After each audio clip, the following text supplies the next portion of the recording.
Hey everybody, welcome back to the Slimefun tutorial series here on my channel. I'm your host Boomer, and today we're going to look at the Networks add-on. As a matter of fact, while we've done two previous tutorials, this is a brand new version of Networks. A lot has changed since those two videos were produced, so much so that I'm probably going to pull them down from the channel and just run with this one.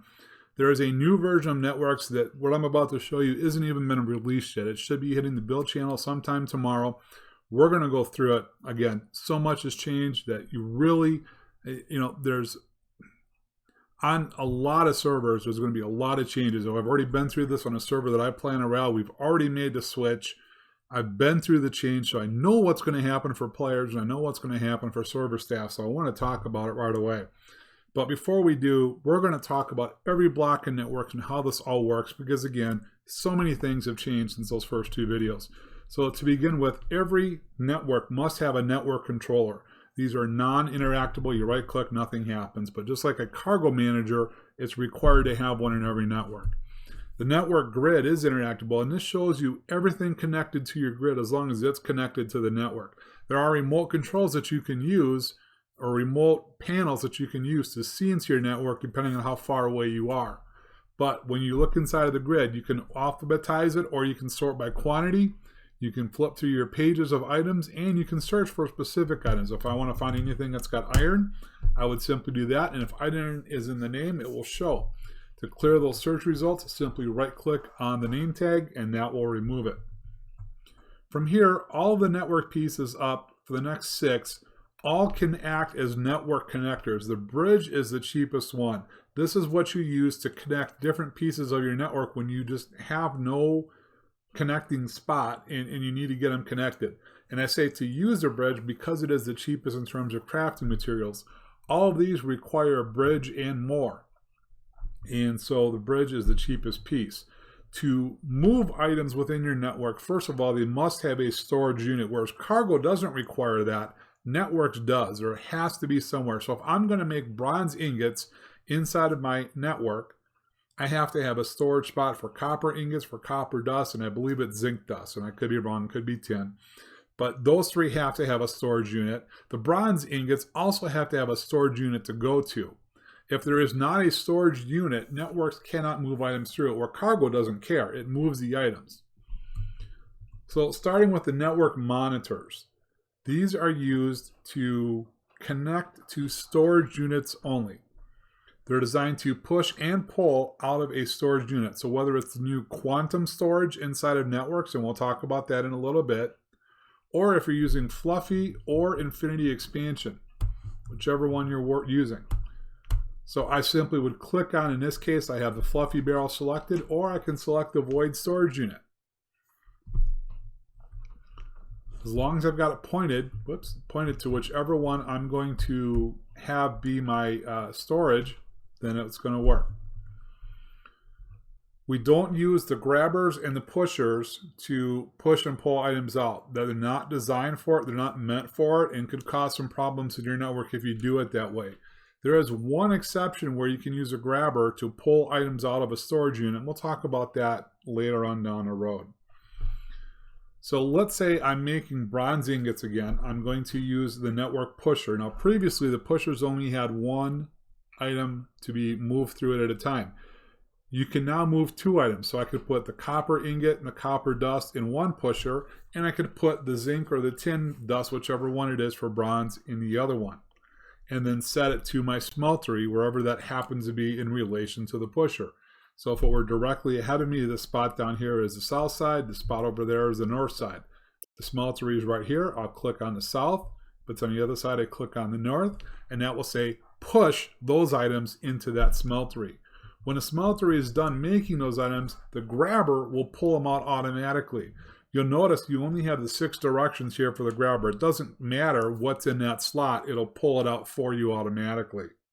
The grabber then sends the items through the network, and they make their way to the monitor, which will now send the items to your storage unit. And again, the monitor acts as both a grabber and a pusher for storage units only. Now, what if you need to move items in and out of a network into either a cargo network or into a second network?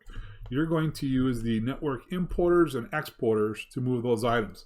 So let's say I've got that bronze ingot that I'm trying to move from one storage unit to another. In the network export, what am I pulling from? What network are the items coming out of? I would put that into the export item matching slot. Bronze ingots will appear here 64 at a time. So you can pull one stack at a time. You would set the cargo node to blacklist. Now you could set it to whitelist and put a bronze ingot in here, but because in this case with bronze being the only thing here, that will be the only thing that will appear on the right. So you're automatically pulling bronze. It doesn't make much sense to use a bronze ingot here.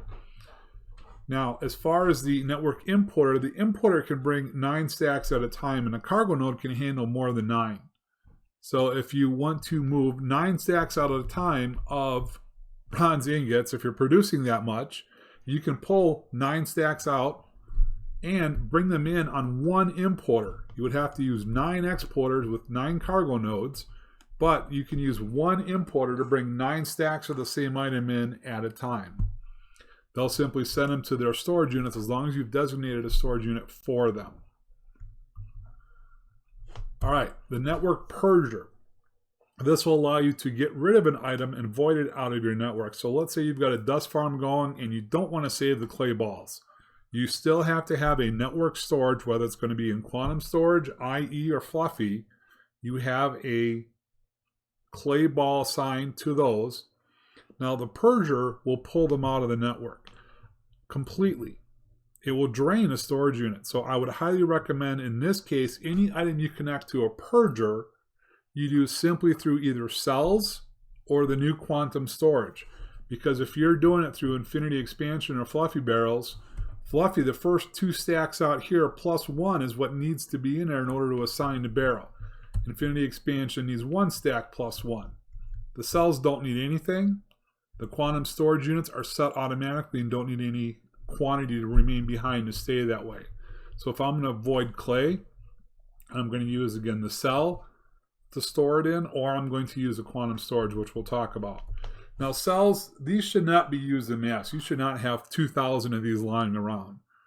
These should be used as maybe emergency overflows or in a very small network where you're storing non-stackable items or you're not generating a ton of material yet. Like this would be your basic chest system, right? When you first get started, same thing here. You might start off with 10 or 12 cells as you've got a small dust farm going and then expand into other options from there. Now earlier I mentioned quantum storage, the old storage system of network memory wipers. All those are gone. Network shells are gone, and for some reason I've taken out a couple of the network memory cards. Those two are now gone. They do not work with this new version. Now don't panic. I know a lot of you just said, well, what the heck? I'm going to lose all my items. You're not going to lose a single item, and you're going to be able to convert to new quantum storage immediately. I've already been through this on a public server as well as my own personal server that I use for this channel, and I've had 0 issues. The conversion today on a Royale was essentially flawless. So we have a network memory card right now that has been set. Actually, you know what? It's not set yet. Let's set it. Let's set it to network monitors. I'm automating network monitors, so I'll put those on this card. Okay, so you can see it's set to the network monitor. Now, I can't add items to this to show you because I'm on the new version of the jar file. But all I've got to do is hold the card and type a new command. Networks, replace card. It will automatically be converted into a quantum storage, the new quantum storage item.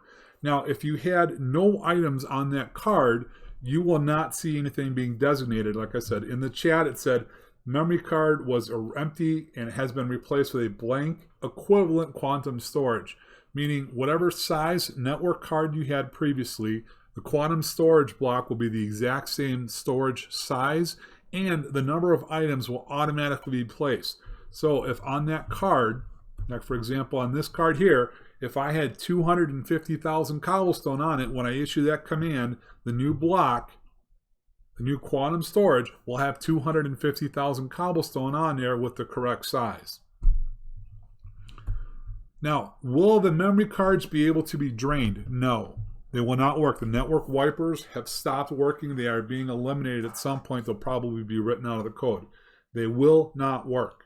So when you do that conversion, when you type net/networks, replace card, it converts it to the new quantum storage to the correct size with the correct quantity. All those other items will no longer function.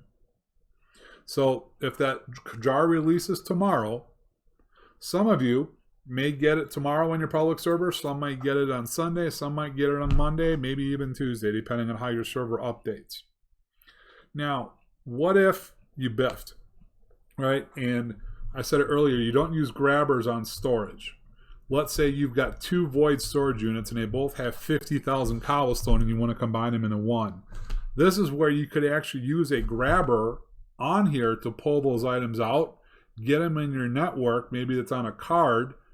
Well, you're going to have to do the conversion, but you can use a grabber to pull them out of the storage unit to have them go into the new quantum storage unit. So you can still pull those items off. If you've got 2 cards with the same one, same principle would apply. Convert both cards, use a grabber on one to pull the excess off and to put it on the new one, and then you can remove the new one. Whoops. So how do we set the new quantum storage? Same way is very similar. We're going to open it up once we place it down. And whatever I want, you're going to simply drag and click it. Don't drop it, just click it on here. Oh, I suppose you could call it a drop. This item, you can't pull this out. But if you want to set it to a new item, you simply click it. Whatever you want it to be. So it is changeable. And you can't pull that item out. Okay? So what do we have? What are the new items in quantum storage? Well, we don't have the network shells. Those are gone. These will not function anymore. We have a new quantum workbench. Guess what? This is what you're going to craft your new quantum storages in. As a matter of fact, I believe the recipes might have even gotten a little bit cheaper than they were before. So when we come into new quantum storage, we can see a quantum storage is a cargo motor, 2 cables, and 6 glass. I honestly don't remember. Let's take a look and see if that's the same as it used to be. So let's go into it real quick. We'll cheat back into the old one. The initial card. Oh, I can't see the recipe. Okay, so it has been disabled. That is now, that is where I was is hidden unless you use FF cheat, and that's just going to pull the item out. So I don't remember, but I'm pretty sure the recipes have gotten just a little bit cheaper. But we'll use a quantum workbench, put your recipe in here, click it to entangle it, to make it the new storage, and it will come out on the right side. So same size, 4,000 items, 32, 262,000, 2 million, and so on up the line. 16 million, 134 million, 1 billion, and then the infinity. So again, it is not that hard to convert. I mean, if you have a ton of them, it's going to take you some time. Now, what if you have blank cards? Let's say you automated this memory card, okay, and you have 500 of them. Well, you're going to have to do it one at a time. Now, until the new build comes out with the updated command, if you had to, you can set this to have an item. Put a cobblestone on it. Heck, put another memory card on it. Right-click it, type the command, and the network's replace card command, and it will convert it for you. Sefi is going to address it, so the empty cards can also be converted with that command as well. My guess is you'll probably get that version first. You won't even see the version I'm on right now. All right, in addition, there are other items in the network that we have not talked about. Now, we did previously talk about the network crafting grid. This allows you to pull items directly out of your network and craft them right within your grid. You can search and filter for specific items. You can sort through the pages, again, the change order. Put your recipe up here and click here to craft. If you've got excess items, you can shift left click, to return those items back into storage. Now, the items that we didn't get a chance to talk about that came out, I believe, afterwards, we've got a power display and we've got 2 different capacitors inside of networks. So we're going to grab ourselves an energy connector. All right, let's do this. And let's give ourselves a, we'll just use a celestial panel. Whoops. Okay. And then an energy regulator. Perfect. All right. So the power regulator or power display, we're not connected to a network, so we also need a manager or a network controller. That's it. Couldn't think of the word. Okay, so now we're connected to a network. You can see our current charge is 11,000 joules. The level 1 capacitor holds 1,000 joules. The level 2 capacitor holds 10,000 joules. In order to use the recipe encoder for the blueprints that we'll talk about, it does take 20,000 joules to craft. So you would need to have at least 2 of the 10,000 just to be able to craft. I would recommend that you probably keep 4 to 6 in your network, depending on how many autocrafters you're going to set up. Let's look at each one here real quick. So again, the network capacitor 1 is capacity of 1,000. It's 10,000 for the second level. It takes 20,000 to encode a blueprint. If you don't have at least that much, you can't make a blueprint. If you only have 2 of these and 1 autocrafter running, you will never have enough power to be able to autocraft. You simply bring Slimefun power in. You can use an energy connector, you can use a capacitor, you could use a regulator to get it connected. You can set it up any way you want, as long as the network capacitors are in line with the Slimefun. So you could run 6 this way, 6 that way, 6 that way. And as long as the regulator is connected to your network, you won't have any issues. You can bring as much power. I tend to run, I think I've got 6 because of the sheer amount of autocrafting that I do. Now, an autocrafter does 64 joules per craft. So if I use 20,000 to set a blueprint, that still gives me 40,000 joules for autocrafting. I could run 600 autocrafters and never run out of power. So I don't know that you're ever going to set up 600. My base, I'm approaching it. I'm probably at about 480 right now. So I may have to go a little bit above that. So the blueprint, let's see. Let's get ourselves a blueprint. Blueprint goes over here on the left, and you set your recipe up here. Let's see. Let's give me some quartz, right? We'll keep it real simple. I want to automate nether quartz into quartz blocks. So I simply click to craft the recipe. Oh, look at this. I don't have enough network power. Remember, it takes 20,000 joules to craft. I currently only have 11,000. So if I'm going to right click here or middle click and add a couple more in, is there enough now? We should have 21,000. Can we do it? Yeah. So now we have our blueprint. And it reads from left to right, top to bottom, same thing here. That can now go into the autocrafter. We might want to take the blueprint out of the encoder, put it in the autocrafter, and if there are nether quartz within my network, it will pull them up, autocraft them into blocks, and as long as I have a quartz block storage unit, it'll send them back. If not, it'll fill up in here until I have 64 of those items, then it will stop. So again, you have to have somewhere for it to go. Finally, the withholding autocrafter. This is a great one to set up to where you only need a very small amount, 64 of any one item at the most at any given time. So maybe you're in the process of setting up dust extractors, right? You need a level 3 dust washer, a level 3 ore grinder, level 3 gold pan, a level 3 dust washer, and a level 2 ore grinder, plus 2 machine circuits and a machine core. If I automate the dust grinder or the gold pan, the dust washer, and the ore grinders, I can set up so I only have 64 of each of here. Then I can pull them out and do it manually instead of creating hundreds or thousands of those that you probably will never get into. This allows you to be able to set that up so where you only make 64. Or maybe it's stairs, maybe it's slabs, whatever it happens to be.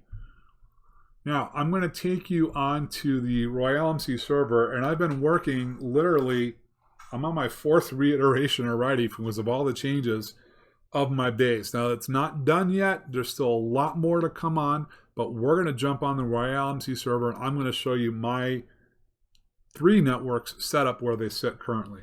All right, everybody, so we are here on the RoyaleMC server, and I'll put a link I'll give you the IP address in the description for the video in case you would be interested and want to join a server. It's a great Slimefun server. I've been a part of this community for over a year now. I love it. But I wanted to show you my build out here. So in addition to, yes, I decorate with diamond and netherite blocks. In addition to just going crazy, I've actually set up a kind of like a factory of Slimefun where I've got all sorts of different pieces. They're all being held like to the ceiling with these chains, these big tubes holding them up. My first network involves the first 3 series here. There's roughly 2380, I think, is the count right now on nodes. I still have a few things to put in place. I got a little bit of decoration to do. I don't like this, so I'm going to pull these pieces out. But just to give you an idea, this one is network 2, and then these are part of network 3 in the storage. And you say, why do I have so many networks? I have so many items. By default, networks allows 2,000 nodes. In our server, we've increased it to 2,500. Like I said, I'm somewhere in the neighborhood of almost 6,000 right now, maybe even a little bit higher. And I'm not even done yet. I have a lot of automation that's not even here yet. Just to give you an idea, I've got the networks are connected behind this wall where nobody will be able to see. I've got a number of storage units. This, actually, that whole right side, just to give you an idea, all these 6 tubes from left to right is just the singularity farm. To give you an idea, on infinity ingots, I didn't measure it exactly, but we're producing an insane amount of infinity ingots per day when I'm on. The one thing that continuously runs short on is gold. I've got 14 gold transmuters running, just trying to keep up, and it's not enough. So all these networks tie in. You think, well, wait a minute, where's, it said there's over 6,000 nodes. Where are they? Well, first we've got the grabbers, we've got the pushers. In some cases, instead of using bridges, I kept going just for color purposes. But I've used, a pusher here and there. I do have some bridges connecting different pieces. Like I've got a bridge right here connecting the lower tunnel to the upper one. But my storage is also up here. I'm a little OCD, so right now this is driving me nuts. So this side is alphabetically organized, starting from A to Z. Behind this wall are a ton of autocrafters I'm in the process of resetting up. This is network number 3 storage, where I've automated all the colored blocks, the glass, the dyes, the terracotta, the glaze, the powder, the concrete powder, all that's automated. This is part of network 1. This is part of network 1. So all that storage is tied in. I'm still pulling out network shells, so it's a little bit messy right now. It's not where I want it by any means. But just to give you an idea that you can move a lot of items across multiple networks. I've got all that hidden back here, where you can see I've got some network exporters. I've got some importers on network 2. I've got an importer on network 1. This one is receiving 5 or 6 different items. This one is receiving just 1. And this one's kicking out 6 different items. So there are a number of ways to move things around. And like I said, this is just kind of behind the scenes. These autocrafters, these are all just from network 1, from automating all the different terracottas and concretes and dyes and all that. Quartz blocks just to make silicon for this. These are all quartz blocks from here all the way back to over here. I'm producing that many quartz right now. Yeah, I've gone boomer, that's for sure. Anyways, guys, I know this video is getting kind of long. I want to wrap up here. If you have questions, please put them in the description below. Come join me on a server. I'd love to talk to you. I'd be more than happy to show you around some of the things we've done. But always, thank you, Sefi, so much for all your hard work, for taking feedback from all the players, to working to fix things. I know you've been working tirelessly on it. And guys, of all the conversations I've had with Sefi, I'm telling you, he really does care. He is trying his best to give you guys a quality add-on, and I think he succeeded very well. So give him some love. Don't forget to subscribe. Click the like button if you thought this helped, and go boomer, go home. I gotta get back to work. We'll see you later.